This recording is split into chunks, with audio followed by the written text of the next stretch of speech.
A closet is defined as an enclosed space, typically one where private things, both figurative and tangible, are stored.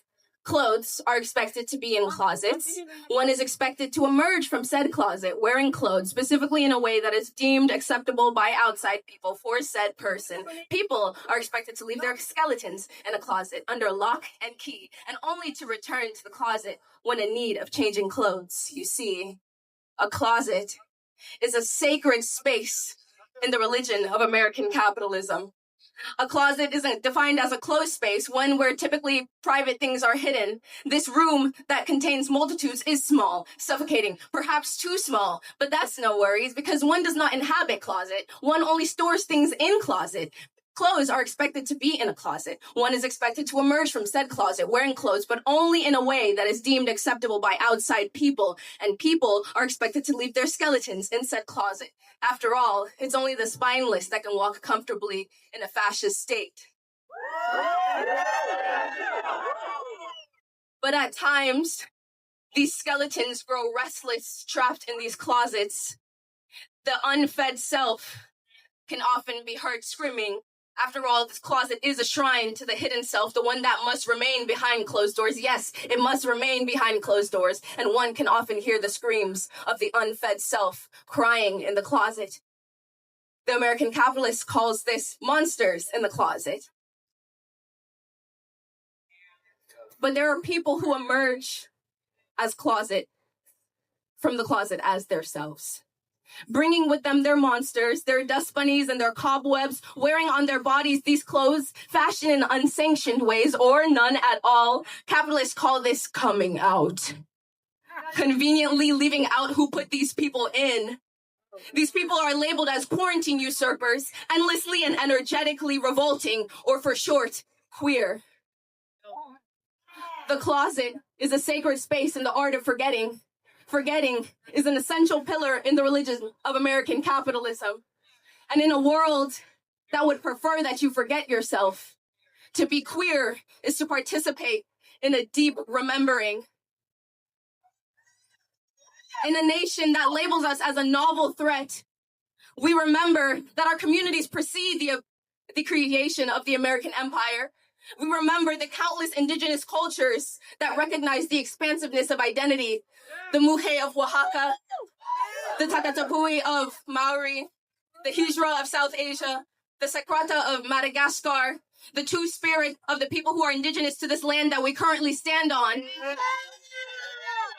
and the many cultures that simply call us human. To be queer is to remember and to know that acceptance of queer people is not a feature of modern Western progressiveness, but is instead a feature of traditional beliefs deeply rooted in the natural order of things.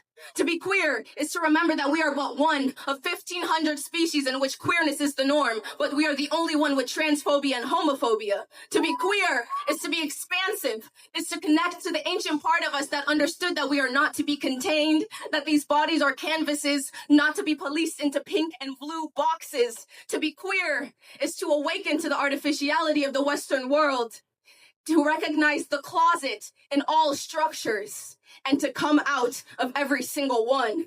To be queer is to remember that while they take the resources pages down from their websites, the internet is but a half century old. Our stories go back a millennia. To be queer is to remember that while the government ignored our deaths, it was the lesbian community that nursed HIV and AIDS patients in their last moments. To be queer is to remember love. And no, not the love in the rom-coms, not the type that chooses roles over relationship, not the type that loves the clothes but never the person. Our love is the love that drew women who aren't even attracted to men to hold their hands on their deathbeds when the entire world had shunned them for their disease. Our love is yielding bricks when our oppressors yielded guns and somehow surviving in the end. Our love is Stonewall, is a Stonewall, as in the only walls we fuck with are the ones we create with our bodies to protect each other. You see, they drive us into an epidemic of loneliness, but our love is loving our friends so hard it confuses the shit out of straight people and they have to call it queer platonic. They teach us to abandon our wayward children, but our love is so strong it creates found families for the abandoned. They call us unpatriotic, but our love fights with blood, sweat, and tears for people and land and the memory of a better world, and we do it while serving cunt. Our love is free.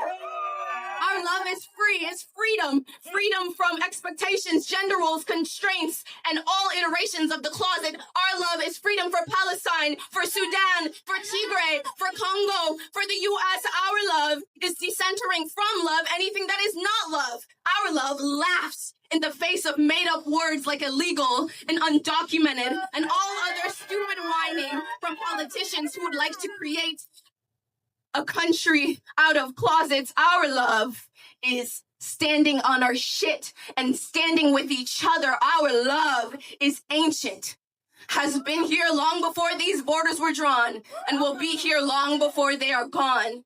Our love is infinity. And you cannot stop infinity because infinity is divinity moving in its purpose. And so our love is infinity. And to be queer is to be unabashedly, unconventionally, and without limit. To be queer is to be utterly terrifying because they know they cannot contain us.